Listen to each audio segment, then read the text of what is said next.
Bonjour à toutes et à tous, j'espère que vous allez bien et que vous êtes en pleine forme. Le 1er janvier, nous avons assisté à un ensemble de clôtures très pertinentes, je pense notamment aux mensuels, trimestriels et annuels. Ces clôtures nous donnent des indices pour émettre des probabilités sur cette nouvelle année. Restez jusqu'au bout pour bien comprendre ma vision. Comme toujours, je vais plonger dans l'analyse technique pure tout en essayant de vulgariser au maximum. J'en parlerai plus en détail dans cette vidéo, mais le Bitcoin va surprendre beaucoup de monde cette année. Les certitudes abondent sur les réseaux sociaux, souvent basées sur des croyances et non sur des scénarios structurés avec de bonnes probabilités. Donc, êtes-vous conscient des enjeux autour du BTC? Êtes-vous prêt pour une année pleine de surprises? On va en discuter plus loin. Si mes analyses vous intéressent, je vous invite à vous inscrire à ma newsletter gratuite encore accessible au public. C'est le meilleur moyen de ne rien manquer. Commençons par le top 5. Dans les plus grosses capitalisations, une nette divergence de croissance est apparue depuis mars 2024.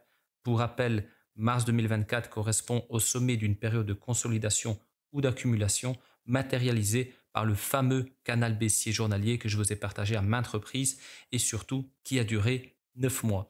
Sur le Bitcoin, nous avons une touchette chirurgicale ici fin octobre 2024, suivie d'une cassure confirmée atteignant des sommets au-delà de 100K. Depuis le sommet de mars 2024, le BTC affiche une hausse de 39%. Si l'on compare à la TH, les résultats seront encore plus frappants, mais je vais me concentrer uniquement sur le cours actuel. Pour Ethereum, le chandelier a touché le sommet de mars 2024 sans confirmation haussière et l'actif est actuellement à moins 22% par rapport à ce sommet. Concernant XRP, nous constatons une hausse spectaculaire de 318% depuis ce sommet, un chiffre impressionnant pour un actif du top 5. Quant au sol, la situation est assez confuse car on a eu une confirmation haussière suivie d'une rechute puis d'un rebond. Résultat, une progression de 14%. Enfin, le BNB est plus structuré avec une confirmation haussière et un support qui tient depuis. Donc nous sommes actuellement à 5% comme vous pouvez le constater. On a confirmé ici et ensuite on s'est essoufflé du côté des acheteurs, mais on a quand même malgré tout maintenu ce support de 646$. Ces observations montrent une hausse structurée et confiante du Bitcoin, tandis que les alts accusent un certain retard, à l'exception de XRP qui vit une alt saison en solo sur le top 5. Ethereum, malgré une performance décevante, représente une opportunité pour 2025 en raison de son adoption mondiale et de sa technologie. Ce retard ne devrait pas durer. En tout cas, tout cela repose bien sûr sur des probabilités et ma vision par rapport à Ethereum. On pourrait très bien continuer vers le bas. Mais je pense qu'en termes de probabilité, c'est plus un rattrapage Ethereum qui pourrait donc se produire cette année 2025. En conclusion, le Bitcoin reste le plus solide, la stratégie est claire, accumuler du BTC tout en surveillant les alts pour se positionner au bon moment, sachant que les alt saisons sont courtes, donc il est vraiment important d'attendre la bonne fenêtre avant de basculer. Maintenant, regardons les choses simplement. Après une accumulation de 7 mois, le chandelier a confirmé ici pour progresser vers le haut. Une zone d'accumulation ici d'à peine 2 mois a suivi début 2024, puis une autre de 8 mois représentée par ce fameux canal baissier journalier. En novembre 2024, le BTC a quitté cette zone pour atteindre de nouveaux sommets. Bon, vous le savez, je n'ai pas de boule de cristal et je reste humble face au marché qui a toujours raison. Mes scénarios reposent sur des probabilités, pas sur des croyances. Tant que nous restons dans ce rectangle, il est prématuré de viser 130K ou la Kinjun à 80K, une clôture en dehors de ce rectangle renforcera les probabilités dans la bonne direction. Sur des unités de temps courtes comme H1 ou H4, des certitudes sont possibles, mais en hebdomadaire, je n'ai aucun signal pour le moment. De plus, l'oscillateur RSI montre une divergence hebdomadaire depuis la période d'accumulation de 7 mois. Bien que le BTC ait dépassé 100K, le RSI reste en dessous de son sommet de mars 2024. Cette divergence est sérieuse, mais ne signifie pas nécessairement un retournement de tendance. Le Bitcoin pourrait atteindre 130K avec un RSI encore plus bas. N'oubliez pas que les indicateurs sont des outils, pas des signaux.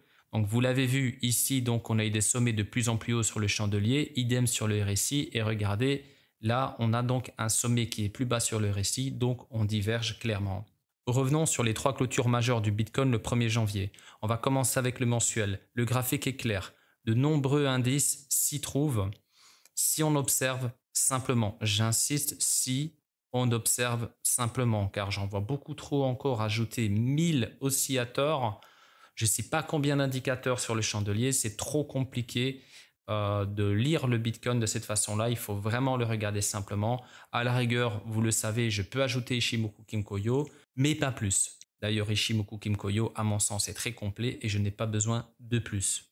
Donc, la première chose, c'est qu'il est important d'aller chercher des bonnes clôtures. Par exemple, ici, regardez, j'ai tracé une droite à partir de cette clôture et regardez. On a eu un support qui a été travaillé tout en 2018, on a eu notre purge et ensuite on est venu toucher parfaitement ce support et regardez comme par hasard, donc on a eu le flash crash du Covid 2020, on est tombé très très bas mais on a clôturé exactement ici et croyez-moi ce n'est pas un hasard. Donc idem avec cette clôture ici, regardez comment on les pousse parfaitement, on vient la toucher ici, on retrace, idem ici avec la TH, regardez donc on a déjà un repère ici, boum, après on repart et regardez ici pendant le bear market, on a travaillé ce niveau, ce n'est pas une clôture, mais c'était plus symbolique car c'était l'ATH de décembre 2017. On l'a travaillé, on a purgé et ensuite, regardez, petit rappel ici, parfait. On vient toucher notre support, on est parti très haut. Donc ici, on est plutôt donc orienté sur cette clôture car regardez, on vient la péter et ensuite on travaille cette clôture, on se pose ici. On vient ensuite sortir de notre rectangle, souvenez-vous, et là, on est sur des nouveaux prix au sujet du Bitcoin. Donc, c'est vraiment important que vous tracez simplement pour commencer des droites et que vous regardez le graphique du Bitcoin en mensuel ou voir, on va passer tout de suite sur le trimestriel. Regardez, je n'ai rien tracé du tout, mais sur ce graphique, on voit des choses assez intéressantes. Donc, regardez les 4 grandes bougies bleues de 2020, un véritable bull run, regardez comme c'est impressionnant. Donc précédé de 3 bougies rouges, regardez ici, donc 9 mois de baisse avant cette explosion.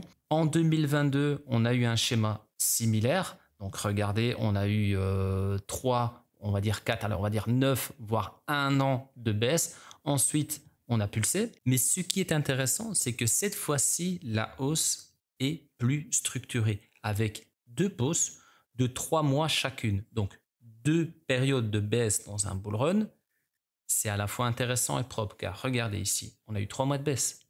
Et encore ici, ça veut dire qu'on pousse, on va chercher des plus hauts, mais s'il faut prendre une pause de 3 mois, on va le faire. Et ça, on n'est pas habitué, car regardez dans le passé, un bull run, c'est un bull run, c'est on-off. Et là, par contre, on a vraiment quelque chose, pour moi, de très propre.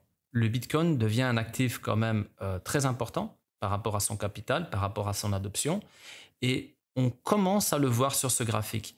Je ne vais pas dire qu'avant, c'était du n'importe quoi, mais c'était vraiment très impressionnant et ça peut faire peur. Ça peut faire peur aux institutionnels, ça peut faire peur à des investisseurs variés. Mais quand je vois ceci, avec des pauses sur du trimestriel, je trouve ça vraiment très intéressant et surtout positif. En annuel, une bougie représente une année. On observe 3 années de baisse contre 9 de hausse sur le graphique de Bitstamp. Les 3 années baissières surviennent avec un intervalle de 4 ans. On peut donc supposer que la prochaine baisse pourrait survenir en 2026. Cela n'implique pas que 2025 sera exceptionnel.